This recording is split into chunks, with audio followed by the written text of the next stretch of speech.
syempre first question natin tungkol sa Welcome to My World. Ano yung, may mga pasample ka bang guests na inihanda? Sino-sino yung mga aasahan na? Guests? Wala. Wala akong guests. Ako lang ang makikita niyong kakanta on stage, but ano ba? Who knows? Baka may makita kayo na padaan-daan doon. Yeah, it's actually a very, very different concert. Pero if you're asking me na special guest na kakanta with me, walang guest na kakanta on stage. Iba yung gagawin ng mga guests ko dito. So, abangan nyo yun.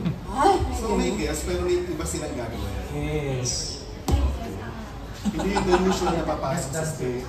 Yung parang magbihis ako, hindi, wala. Baka nga mas mauna niyo sila makita kaysa sa akin. So, yun lang yung pinaka-teaser ko sa show na to. Okay. Then my next question is, sa 20 plus years mo sa pagkanta, isa sa mga malaking chunk mo yung pagtulong mo sa mga bagong singers sa pagpasok ulit ng W Copa, mga ganyan tinutulungan mo.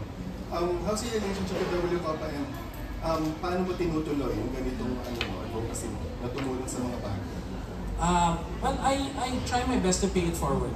Yun lang talaga kasi, you know, the very first time that I got into the business, yun as I mentioned kanina, there were no opportunities at all. Ang hirap pumasok sa industriya. Kailangan talaga may sumuporta sa'yo, kailangan may tumulong sa'yo in order for you to to get your foot into the door.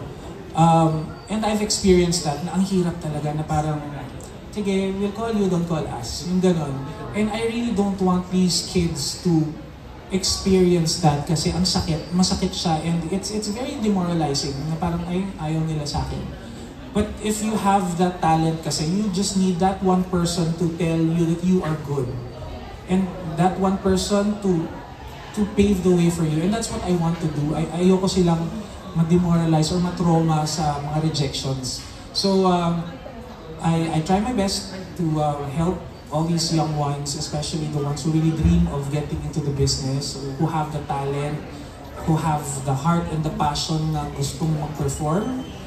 In any way that I can, to mentor them, to train them, or to give them opportunity to be a guest in my concert. I do that for them. Yeah. Thank you, Jed. Thank you very much.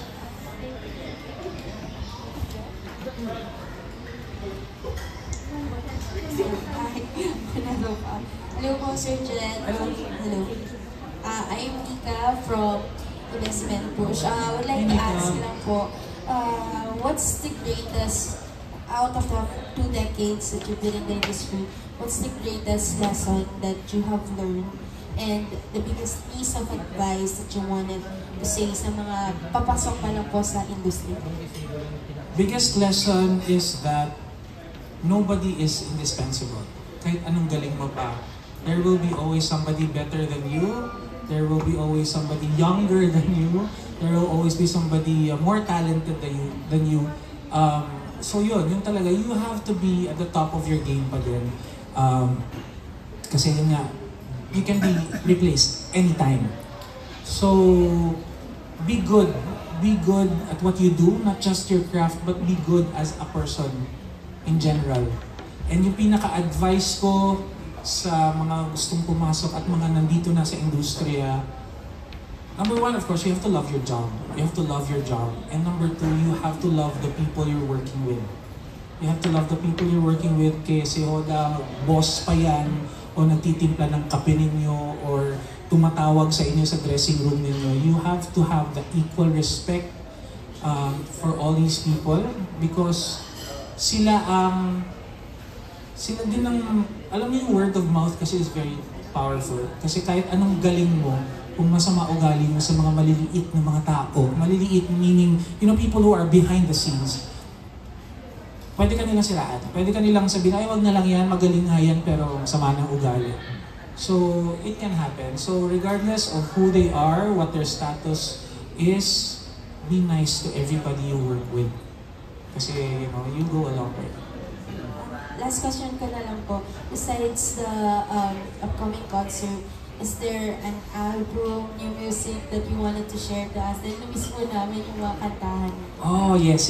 I'm very excited kasi, well, in this day and age now na, wala na mga albums ngayon, puro mga single-single na lang, and we release them on Spotify, on streaming platforms. Well, we are going to be releasing the full song of Welcome to My World, a song that I wrote for the iconic album.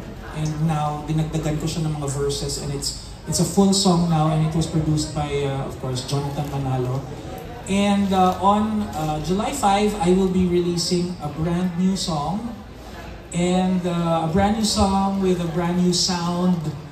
Pwede na kayo sabihin yung title nun. Wag na lang, doon na lang.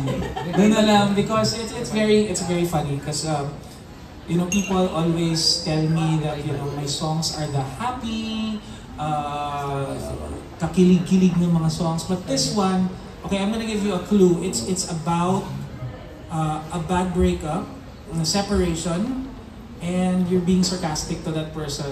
You're wishing them na bahala kayo sa buhay. Parang ganyan.